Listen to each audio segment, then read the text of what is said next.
Instituto Belmonte. E agora a gente vai para a parte 2 sobre perguntas e respostas a respeito do tema da nossa palestra, que é a palestra sobre medos e outros aprendizados que devemos jogar no lixo. Então você que não acompanhou a palestra ainda, está aparecendo o link aqui na sua tela, em alguma parte dela você clica para ver a palestra primeiro e depois pode acompanhar essa segunda parte, que é de perguntas e respostas. Agora espero poder tirar a dúvida de vocês. Beleza? Está aberta a fase agora de debate. Vou começar uma pergunta aqui, André, aprender e desaprender usando atenção plena? Atenção plena, sim, é isso mesmo, André, tem a ver com atenção plena, porque se eu estou atento a como algo está funcionando comigo, uma crença que está funcionando em mim, eu percebo a limitação que existe. Percebendo a limitação que existe, eu fico atento a uma nova escolha. Eu preciso estar atento a fazer algo diferente. Senão eu entro no automático. Entrando no automático, eu não estou com essa atenção plena que você comentou, tá? Oi, Dri. Rodrigo, como saber se é uma crença limitante? Exemplo, o emprego, relacionamento não é tão ruim assim, talvez seja até bom e eu não estou sabendo identificar direito. Gostei da pergunta. A pergunta eu vou só repetir de uma forma diferente e ver se é isso, Dri. Então, como identificar se isso é limitante? Seja num relacionamento, então se o relacionamento está numa situação ruim, ou se o trabalho está numa situação ruim. Por incrível que pareça, a resposta para isso é até fácil, tá? E eu sei, quem faz perguntas desse tipo, está acontecendo o quê? A gente tem muito a crença de que a gente tem que aceitar as coisas como elas são. Então como é que eu identifico? Primeira referência simples. Eu estou feliz. Então, eu perguntaria para você, você está feliz? Você está feliz neste relacionamento hipotético? Você está feliz nesse emprego? Sempre que a gente faz essa pergunta, mas será eu não deveria estar satisfeito com o que eu tenho? Eu não deveria estar satisfeito com o que eu estou fazendo? Eu não deveria... Todas essas perguntas já dão a dica de que tem algo errado. Tem alguma crença limitando aí. Pode ser que tenha uma visão sua muito exagerada ou muito rígida diante de um relacionamento ou diante de um emprego? Pode ter. A questão eu não estou dizendo largue o emprego, largue o relacionamento.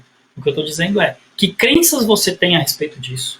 Quais são os critérios que você tem para dizer que isso é bom ou é ruim? E diante desse critério, vamos entender se, a partir do momento que você quebra uma crença, você vai se sentir bem, vai se sentir feliz, a ponto de dizer, puxa, eu tô feliz nesse relacionamento sim, e eu só tava exigente, eu só tava, por exemplo, com um nível de ciúmes muito fora do normal, e era isso que me deixava infeliz no relacionamento. Pronto, agora eu consigo só amar a pessoa e não ter o medo da perda.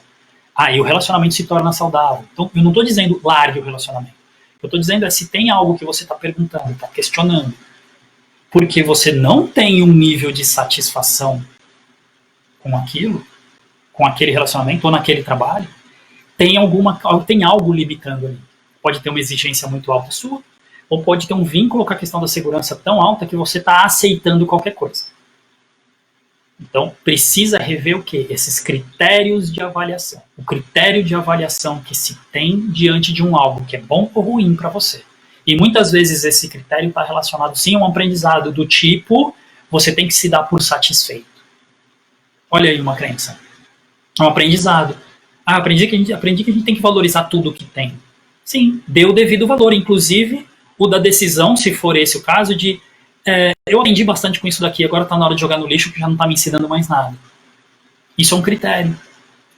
Então, precisaria só ser um pouco mais específico em relação a isso, tá, Adri? Mas tem que dar esse olhar. Primeiro, se você está feliz, e que crenças que você tem a respeito disso para olhar para esse relacionamento, para esse emprego e ter coisas que são negativas, porque senão você não teria feito essa pergunta, né? Tem coisas que são negativas ali, e por que está negativo? O que você acredita que vai acontecer se você não tiver aquilo? O que você acredita que ainda vai ganhar com aquilo? E aí tem relação também com uma outra palestra, eu não vou me aprofundar nisso, onde eu falei de ganhos indiretos ou aqueles ganhos de merda que a gente tem. A gente tem algo que a gente ganha que é uma migalha, que é uma porcariazinha. Por conta dessa porcariazinha a gente continua preso. A gente está preso por conta de algo que a gente aprendeu. Um dos aprendizados pode ser esse. Do tipo, você precisa valorizar o que você tem. Tá bom, será que não dá para valorizar também coisa melhor e buscar coisa melhor? Então são provocações nesse sentido. Rafael Caruzinho, você que está perguntando, eu vou responder aqui o que você está perguntando, mas eu vou pedir para que vocês sejam o mais específicos possível, tá? Que se vocês sejam o mais específico possível, para que a resposta também possa ser o mais específica possível. Se a pergunta estiver muito genérica, eu vou falar de alguns conceitos que vão talvez combinar ali com aquilo que você está perguntando, mas talvez não vá bater precisamente com o que você está pensando. Então, como fazer uma autocrítica sem viés para identificar medos e crenças? Eu queria que você explicasse um pouco melhor essa pergunta. Tá? Uma autocrítica, basicamente, ela é o quê? Crítica pode ser positiva ou negativa. Eu conseguir olhar para as minhas atitudes e ver se está tendo resultado positivo ou negativo.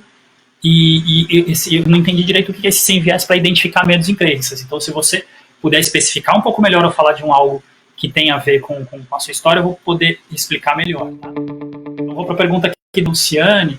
Desaprender e reaprender é um exercício que exige não somente a vontade, mas comprometimento e ver mudanças, com certeza. Deixa eu ver onde mais tem pergunta. Muitas vezes tenho medo de não dar certo, e muitas vezes não dá certo por conta minha mesmo. Na verdade, você falou duas coisas que vão se associar diretamente com a história do aprendizado e da responsabilidade que eu falei. Tenho medo de que não dá certo. Esse próprio medo é que paralisa e vai fazer com que você tenha ações e atitudes que façam com que não dê certo. Porque o não dar certo te coloca num cenário de segurança. O dar certo, muitas vezes, ele te coloca num cenário de mudança. E aí um dos medos presentes é medo de mudança, um dos medos mais comuns que existem. É medo de mudança. Atenção a isso, porque pode ser justamente o medo de mudança que faz com que muitas vezes caiam na tal da autossabotagem e fazer com que coisas não deem certo, projetos novos não deem certo, investimentos não deem certo. Tudo aquilo que requer um grande passo não dê certo. Eu, quando fui dar um grande passo diferente na minha vida, trabalhei com tecnologia durante anos e depois migrei completamente para o desenvolvimento humano, tive meus medos. E tive medo de não dar certo. E quando eu percebi que era justamente o meu medo que fazia com que algumas coisas ficassem ainda em marcha lenta, eu precisei encarar medos que eu tinha com tudo isso, porque provocava comportamentos muito voltados à segurança. E se eu estou investindo em algo totalmente diferente, vai ter mudança, não tem jeito. Então, a gente é que acaba criando um cenário em torno de segurança e fazer com que algo não dê certo para você se manter seguro. Então a gente é que provoca essa tal de autossabotagem. Está muito relacionado a isso que eu falei hoje. Obrigado, Fê, pelo seu depoimento. Você não sossega, né? A gente já bateu um papo sobre isso, e é legal que você tenha abordado isso aí no Insta, que pode servir de exemplo para algumas pessoas, né? Você não sossega, você não sossega, você não sossega. E necessidade de chamar uma atenção, hein? Porque o não sossegar tem muita relação com o preciso receber valor e fazer 1000 coisas ao mesmo tempo, preciso receber valor por N coisas diferentes que eu faça. Olha como eu dou conta. Porque a frase você não sossega vem de alguém, especialmente quando é pai e mãe, vem de alguém que a gente quer ter atenção, a gente quer ter valor dessa pessoa, a gente quer reconhecimento dessa pessoa. Então, por incrível que pareça, uma das coisas que eu provoco aqui, e por isso peço já também desculpa aos pais, cuidado com os reconhecimentos excessivos vinculados a eles. Tá? A gente não deve ir atrás de reconhecimento de pai e de mãe, isso não é saudável. Com certeza tem algo ali que não está saudável. A gente precisa ter a coragem de dizer, tá bom, nos seus olhos, papai e mamãe, eu não sossegava, mas agora eu vou dar conta de algumas escolhas que eu vou fazer, e talvez você não precise fazer as 1000 coisas que você faz aí, trabalhos, hobbies, isso, aquilo, aquele monte de coisa ao mesmo tempo que você faz, para poder dizer, olha, eu sou uma pessoa de valor. Não, você pode ter muito valor, e tem muito valor, fazendo certas escolhas, filtrando um pouco melhor isso. Tá? Muito legal, obrigado pelo seu depoimento, que acaba virando uma oportunidade de falar um pouco disso também, que é o medo de não aparecer o suficiente ou não ter o reconhecimento suficiente. Precisa ter um autorreconhecimento e se desvincular completamente agora desse negócio do você não sossega, você não sossega. Não, agora dá para você sossegar do seu jeito, tá? Esquece qualquer um que tenha falado algo para você e te ensinado algo. Tá? Começa agora a tomar mais posse e rédeas, né, da sua vida de escolhas, para que elas te coloquem num cenário onde eu sei todo o potencial que você tem de fazer coisas muito legais, mas que tem um foco mais em prosperidade, naquilo que com certeza você já tem uma parte, mas vai ter mais. Zildinha, gostou da palestra? Obrigado você. Que pergunta legal, André, que você fez, André Valério. Como fazer com que a coragem seja maior do que o medo para transformar esse estado atual? Muito legal a sua pergunta, que vai me dar a oportunidade de falar algumas coisas. De novo, eu vou falar de forma genérica em relação ao que você perguntou, mas se tiver algo específico, né, um medo específico que você tenha, me fala, escreve, que a gente começa a debater um pouco melhor. Então, quanto você puder ser específico, abrir, vai ajudar, mas vai me dar a oportunidade de falar um pouco desse foco que você deu agora, em como fazer com que a coragem seja maior. Eu não preciso necessariamente fazer aquilo que muita gente chama de meio que na louca, né? Do tipo, enfrenta aquilo que está te dando medo, simplesmente vai para cima e pronto. Tem várias formas de fazer. Uma delas pode ser o passo a passo, e o passo a passo é o seguinte. O primeiro passo é o reconhecimento.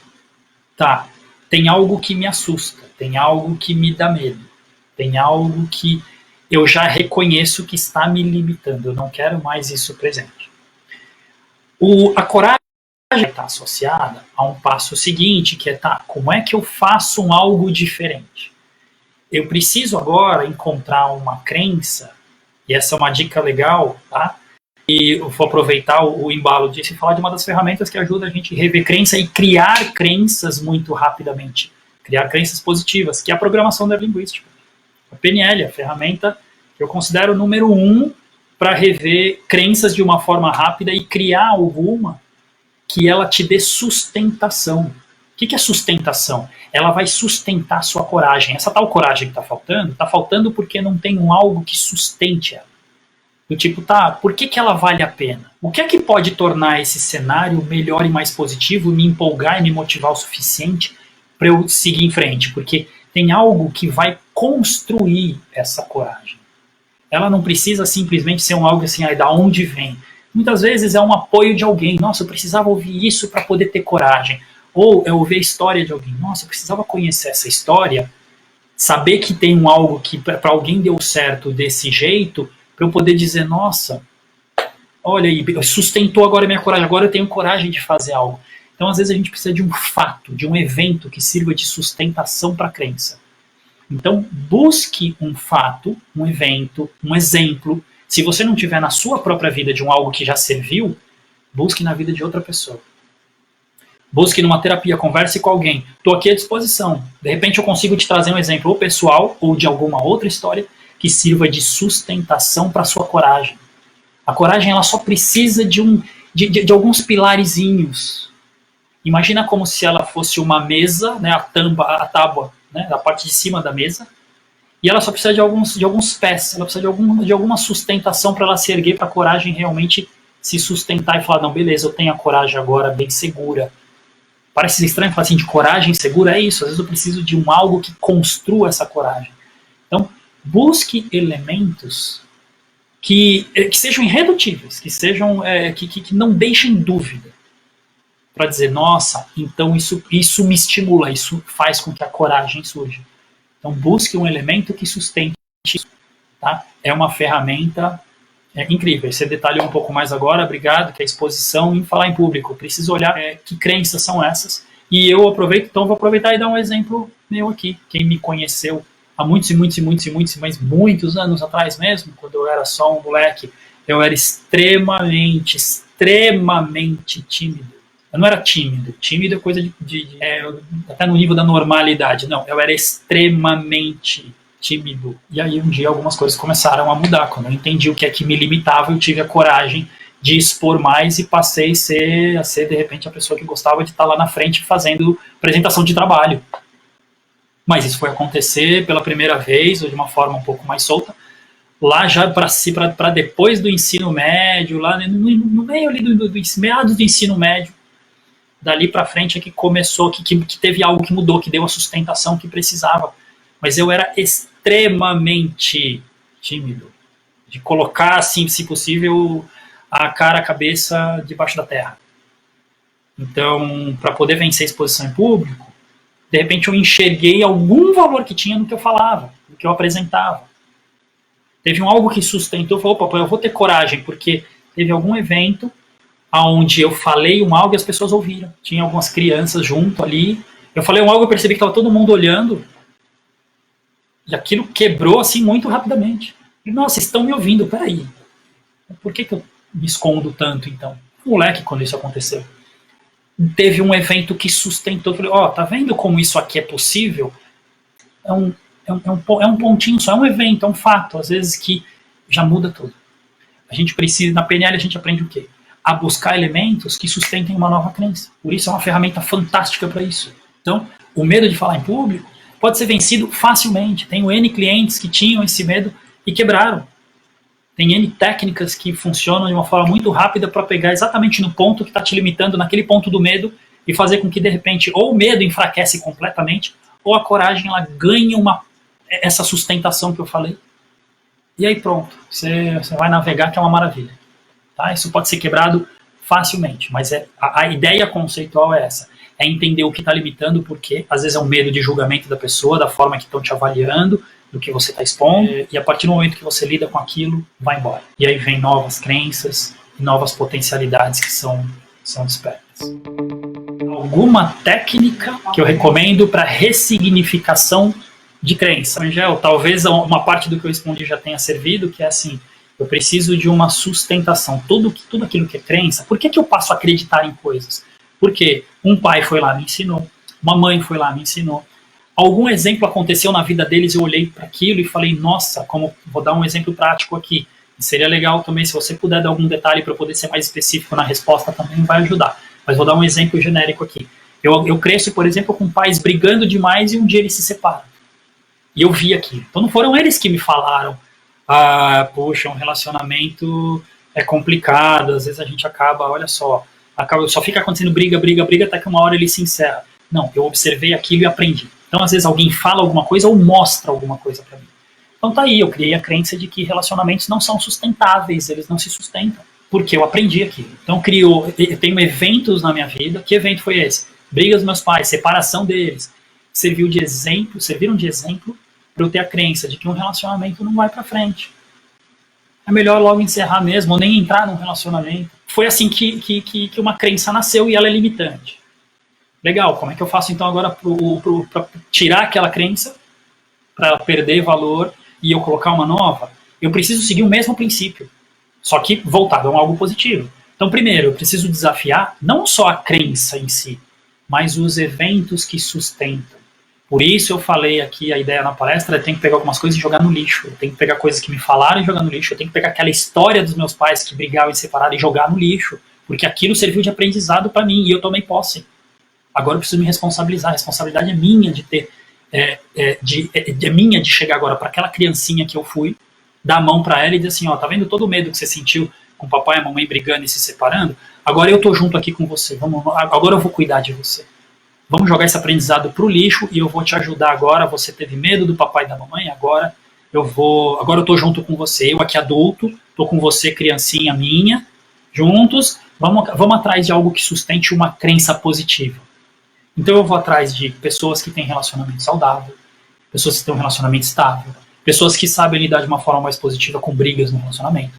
Eu vou fazer uma terapia e vou descobrir outras coisas a respeito de relacionamentos que eu não aprendi com meu pai, com a minha mãe, e com outros relacionamentos. Tem gente que, assim, a crença é tão forte que aconteceu com os pais, aconteceu com tios, aconteceu com amigos próximos. Se eu perguntar assim para a pessoa se um relacionamento é viável ou não, ela vai dizer, de jeito nenhum. Todos os exemplos à minha volta, inclusive dos meus pais, só me mostram que é uma porcaria, que as pessoas não são confiáveis, que não dá para ter um relacionamento para sempre que seja duradouro. E ainda assim eu vou desafiar e saber que ela só tem aquela crença por conta das referências que ela tem. Ainda que ela diga, todas as minhas referências são negativas, tudo bem, vamos agora conhecer umas positivas. Vamos achar sustentação para uma crença nova. A partir do momento que eu crio, que eu identifico fatos que sustentem uma crença positiva, como é possível ter um relacionamento duradouro e saudável. Vou partir dessa crença. Quero acreditar nisso, não acredito ainda. Agora eu preciso ajudar a sustentar essa crença. Eu preciso ajudar a criar perninhas desta mesa para que essa seja uma crença que se sustente e dizer, legal, poxa, isso aqui é possível. Agora estou vendo que é possível. Eu preciso dar elementos, eventos. Principalmente, começando por onde? Por eventos da vida da pessoa. Por fatos da vida da pessoa que mostram o contrário do que ela acredita. O segundo passo é pegar referência de qualquer outra pessoa em volta, outros cenários, que ela saia do cenário poluído só de exemplos negativos. precisa então ter aquilo que eu falei, se abrir para aprendizados novos. Eu preciso desaprender e entender que o que eu aprendi está me limitando. Joga fora. Para de agora de focar nisso. Sai do automático, de já nem entrar no relacionamento ou já terminar logo antes que a coisa comece a ter discussão. Porque, lógico, quando sai da fase da paixão e de toda aquela descoberta no relacionamento, pronto, já acabou, já está na hora de encerrar. Porque para onde vão então agora os aprendizados novos? Não, o que eu aprendi aqui, quando começa a ter briga, a coisa já vai pro buraco.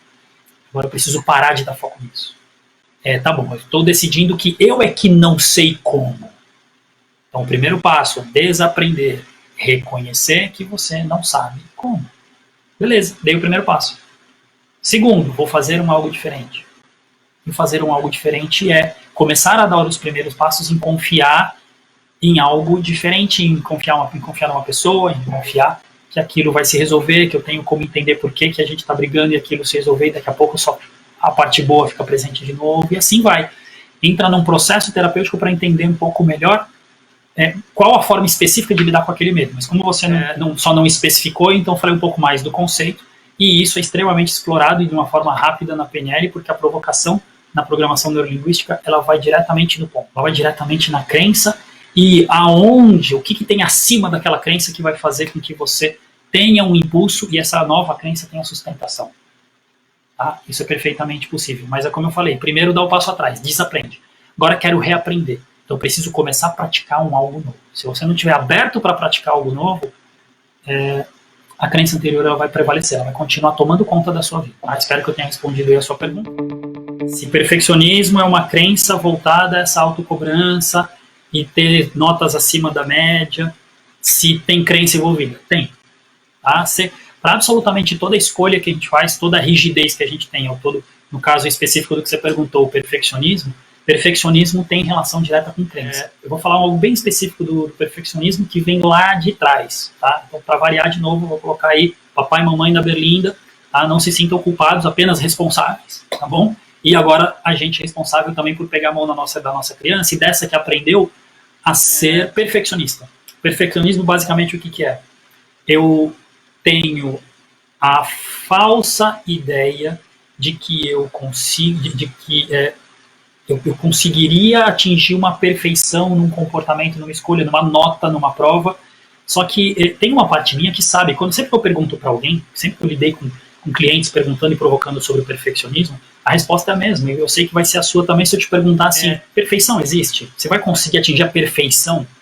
Tudo bem, se tem algo que tem limite, tirar o 10 numa prova, eu posso dizer que é algo que é perfeito, porque eu não consigo tirar mais do que 10.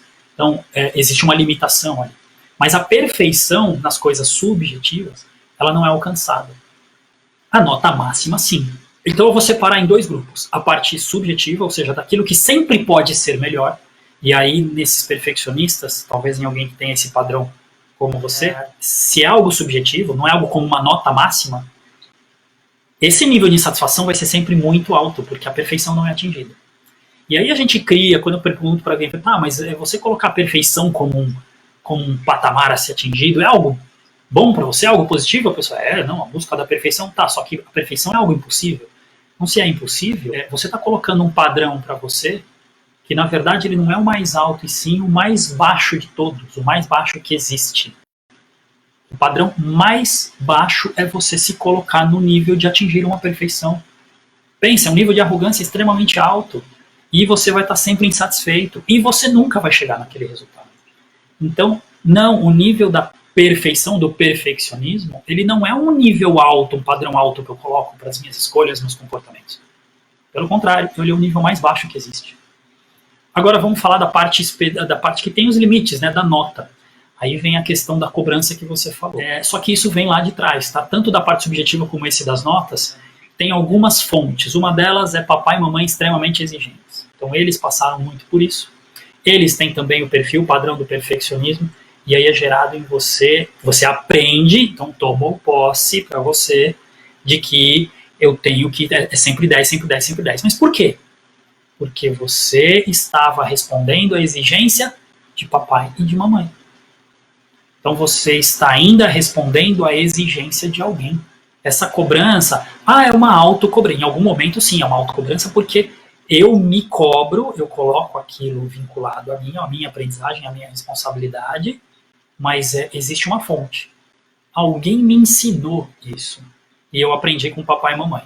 Duas formas, ou o próprio papai e mamãe sempre exigindo a nota máxima, nunca estavam satisfeitos, e você ali, o que eu faço agora? O que eu faço agora? Não, na prova, na escola tem que ser sempre 10, porque se não for o 10, eles não me dão elogio. Aliás, nem quando eu tiro o 10, eles só dizem, poxa, não foi mais do que obrigação. Você aprendeu aquilo, mas teve um responsável que te ensinou lá na infância. Uma outra coisa é aqueles que dizem assim, mas os pais nunca exigiram tanto assim de mim.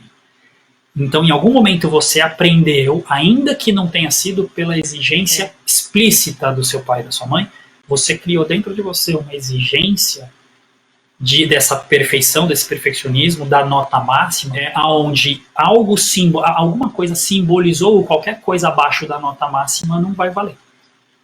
Não vale, eu sou um incompetente, eu sou isso, aquilo. Então, muitas vezes vem, às vezes de uma ofensa, de um pai e de uma mãe, de uma crítica muito dura, ou de você ver uma dificuldade deles. Então olha aí para as pessoas que falam, não, mas meus pais nunca exigiram isso de mim. Só que aí você vê papai e mamãe numa dificuldade. Uma dificuldade qualquer. Financeira, de relacionamento. E muitas vezes a criança acaba trazendo para si a responsabilidade de fazer algo a respeito, porque ela acha às vezes que ela é a culpada daquilo. Porque do cada trabalho, ela percebe, ela associa de alguma forma que eles estão nervosos porque, sei lá, você desobedeceu, fez alguma coisa errada, aí um mandou fazer uma coisa, o outro mandou fazer outra, e eles brigaram e você percebeu que era por sua culpa. E aí você se coloca a responsabilidade de ser sempre alguém bom, melhor, e nem quando tira o 10 fica satisfeito. Mas não, papai e mamãe não exigem, mas em algum momento, por algo que aconteceu com eles, você deu aquele olhar do tipo, é culpa minha. Eu que preciso fazer algo melhor, eu preciso fazer algo melhor. Então assumiu esse papel. E o do perfeccionismo ele também é muito presente em outras duas pessoas, em outros dois tipos de personalidade. Eu trabalho muito com personalidades, quem cliente sabe disso, quem quiser conhecer um pouco mais, tem a ver com trabalho voltado à análise corporal e de personalidades. Tem dois tipos de personalidade que são muito perfeccionistas. Tem um tipo que é aquele tipo que um dia sofreu muito com exposições e humilhação. Tem um medo, uma vergonha muito grande de se expor, gosta mais de ficar quietinho no seu canto, e tem muito receio de fazer coisas porque não quer fazer merda. Esse tipo de personalidade que gosta mais de fazer as coisas quietinho, não gosta muito de aparecer porque tem medo da exposição, tem o medo da humilhação. Essas pessoas se tornam perfeccionistas porque o medo da humilhação é tão grande, que qualquer coisa que ela faça, se não for perfeito, não serve. E aí vem essa história da perfeição não ser atingida, ou no caso do limite aí, tirou o 10, tá bom, tirou o 10, não era mais do que obrigação, e ela não consegue sentir satisfação, não consegue se valorizar por isso. E um outro tipo, foi na primeira descoberta de sexualidade de uma criança, que acontece mais ou menos por volta ali de 3 anos e pouco, 4 anos de idade, até uns 5 e pouco, 6, quando forma a última parte da nossa personalidade, nasce ali um medo muito grande de traição, porque essa descoberta da sexualidade faz com que o menino queira, por exemplo, a mesma ou mais atenção do que o pai tem da mãe, porque ele percebe que não tem só um pai e uma mãe ali, existe um homem e uma mulher. E ele, como menino, quer ter a mesma atenção que aquele pai está tendo como um homem, tem algo diferente. E ele não tem, porque mamãe é namorada do papai, e não dele. E aí ele começa a fazer um tudo na vida para parecer do jeito que for possível e impossível, criando uma exigência muito alta, um perfeccionismo muito grande, inclusive em notas, e nunca fica satisfeito, porque o menino quer o olhar daquela mãe que ele não está tendo. E o da menina é só o inverso do que eu acabei de falar. A menina querendo o olhar que o pai está dando para a mãe, porque tem um homem dando um olhar diferente para a mulher. E ela quer ter o mesmo que o papai dá para a mamãe. Não pode, o papai é namorado da mamãe. E aí ela quer fazer de um tudo para aparecer, para poder ter aquele mesmo olhar, aquele valor, aquele carinho, aquilo que for que aquele pai dá para aquela mãe de um jeito diferente, ela quer para ela. Então ela cria uma exigência muito alta, muito forte. E gera esse perfeccionismo, nunca está satisfeito, e aí assim, se não for 10, putz, um 9,5 já é motivo assim de desgraça, de briga, daquilo que for. De quebra-pau, de tirou 9,5, vai discutir com o professor e com o diretor por que não veio aquele outro meio ponto. mas vem muitas vezes desse tipo de aprendizado. Então falei de outros exemplos de onde vem essa cobrança que você comentou. Tá? Mais um pouco de teoria envolvida com crenças de onde elas vêm e por que pai e mãe são tão importantes como referências para isso, porque eu acabo gerando uma exigência para aparecer para eles. Ah, mas eu já não sou mais criança, eu já não quero mais, e sou um menino, tá bom, não quero mais aparecer para minha mamãe. Fique inconsciente isso. Tá? Fique inconsciente. Ainda existe um clamor, um pedido muito grande desse menino pela atenção dessa mãe, por um olhar que ele não teve, e da menina pelo olhar do pai. É muito inconsciente isso e muitas vezes está projetado nos relacionamentos. A mulher querendo ter um olhar daquele homem que ela não está tendo. O homem querendo ter aquele olhar daquela mulher que ele não está tendo. Nos trabalhos com chefes, a mesma coisa, querendo ter aquele olhar daquele chefe, aquele diretor, daquele gerente, e que não está vindo. Então isso começa a se reproduzir em várias áreas, em vários momentos da nossa vida, em várias idades, vai se repetindo. Então o perfeccionismo vira uma crença, algo que a gente já aprendeu, tomou posse, e precisa agora encarar. Precisa aprender a abrir mão de aprovação de papai e mamãe, de reconhecimento de papai e mamãe, de reconhecimento de terceiros de forma diversa e você aprender a se valorizar. E por aí vai. Eu vi que você agradeceu aí. Ótimo. Muito obrigado você pela pergunta, pela participação. E quando os exemplos só indicam que realmente aquela crença, como se a crença fosse verdadeira. Vai um pouco daquilo que eu já respondi antes, para esse cenário do que eu estava respondendo acredito que pro André e depois até pro Henrique, que se combinou um pouco isso, que é, ainda que você olhe para sua vida, para pai, para mãe e para todas as pessoas à sua volta, e você só veja relacionamento cagado, tá bom, eu posso inclusive me apresentar aqui, porque, bom, você já me conhece, eu também já te conheço, Dri. Eu tenho um relacionamento que eu posso dar exemplo. Eu posso dar exemplo do meu relacionamento com a minha esposa, eu posso dar exemplos de familiares meus, eu posso dar exemplos diferentes dos seus. Eu dou N exemplos de relacionamentos saudáveis, bons, de confiança, sem abusos, sem brigas, sem desrespeito, dou vários exemplos. O que acontece é que a pessoa que tem os exemplos que você está comentando só tem exemplo que sustentam a crença de que relacionamento é uma merda, as pessoas não são confiáveis e eu vou estar na bosta sempre. Tá? Vou dar um exemplo assim já bem extremo. A questão é, de novo, vai cair naquilo que eu falei. Você vai precisar primeiro dar um passo atrás e desaprender. Então, para isso é dar um passo atrás e dizer, tá, sou eu que não sei como ter um relacionamento saudável porque eu só aprendi e só tenho referência negativa. Beleza, vamos partir desse princípio.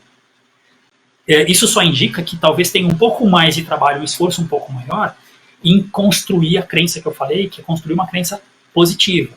Conseguir criar pilares novos em função de outras referências. Eu posso dar uma série de referências minhas de relacionamento. No limite, uma coisa, o que vai acontecer? Por mais que eu dê alguns elementos para contribuir, vai ter um passo importante que é só você e é só a pessoa que precisa quebrar a crença, vai dar.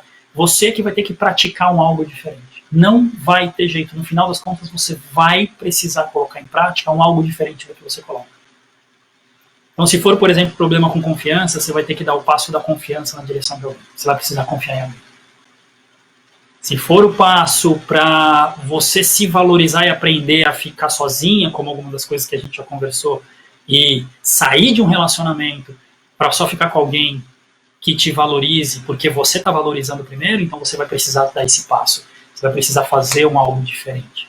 Não vai ter jeito. No final, por mais que a gente vá trazendo eventos, exemplos para sustentar essa mesa, essa crença nova, você vai precisar colocar em prática para quê? Para sentir no corpo, dentro de você, na sua mente, no seu coração, no seu corpo, uma experiência nova. Aí vem a parte do reaprender que eu falei. Você vai precisar ter atenção e foco em fazer algo diferente, que vai requerer esforço. No primeiro momento, você vai ser convidado a cair naquele padrão anterior. Ai, tô com medo, olha aí acontecendo de novo. Ih, não vai dar certo. Ai, vou ficar sozinha, não quero ficar sozinha, então vou continuar na relação por medo de ficar sozinho. Não, eu preciso vencer isso. Eu vou reaprender para poder utilizar, para poder fazer com que seja verdadeiro na minha vida esse exemplo aqui que não fui eu que acompanhei, mas foi alguém que me apresentou.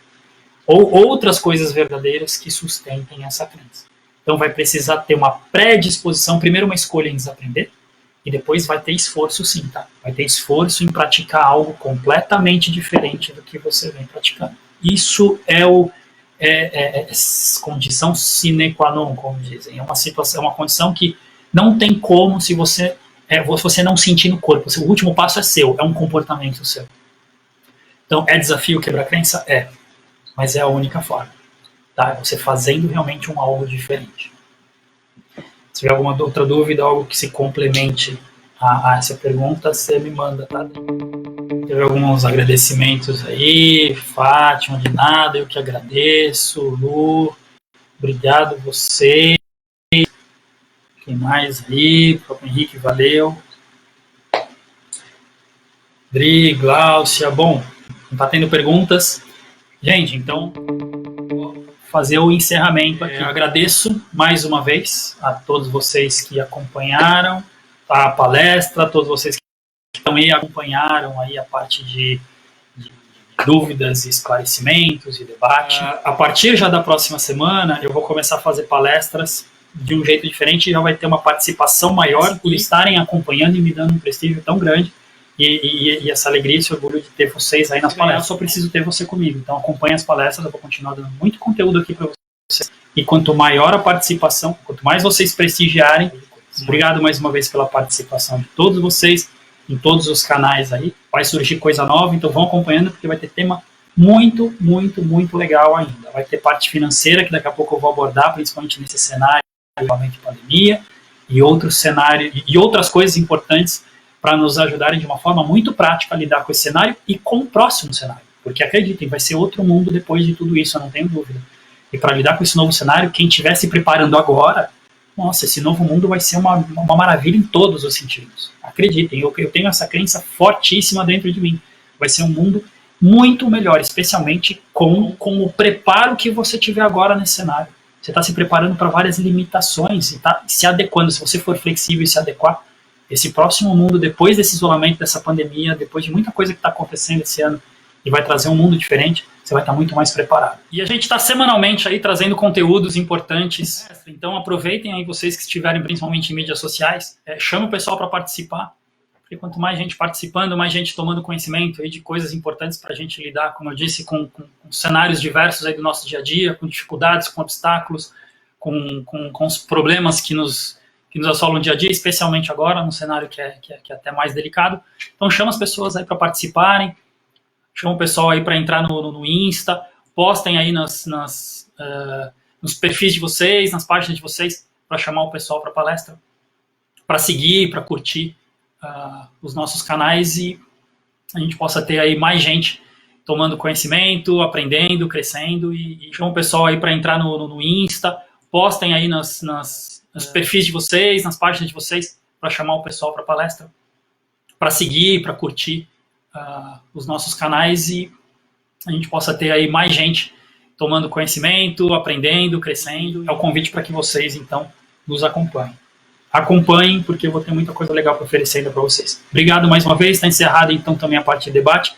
Beijo a todos, aos poucos vou começar a desligar aqui as ferramentas. Tchau, pessoal do Instagram, valeu, beijo. Valeu, pessoal do Face, Zoom e Team Link. Até a próxima.